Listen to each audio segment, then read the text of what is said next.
Ano ang senakulo?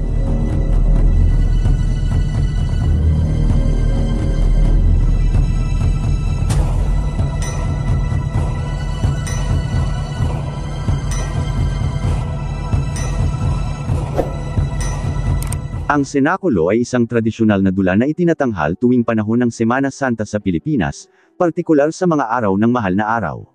Layunin nitong ipakita at isadula ang mga mahahalagang pangyayari sa buhay, paghihirap, pagkamatay, at muling pagkabuhay ni Hesukristo, batay sa mga salaysay ng Biblia.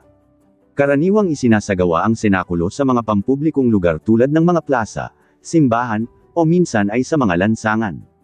Ang dula ay maaaring tumagal ng ilang oras o gabi, depende sa lawak ng sakop ng kwento. Ginaganap ito bilang isang uri ng pananampalatayang pagpapahayag, at bahagi rin ng panata ng ilang mga deboto. Ang dula ay isinulat sa anyong matulin o patula, at karaniwang isinasadula sa wikang Filipino o mga katutubong wika.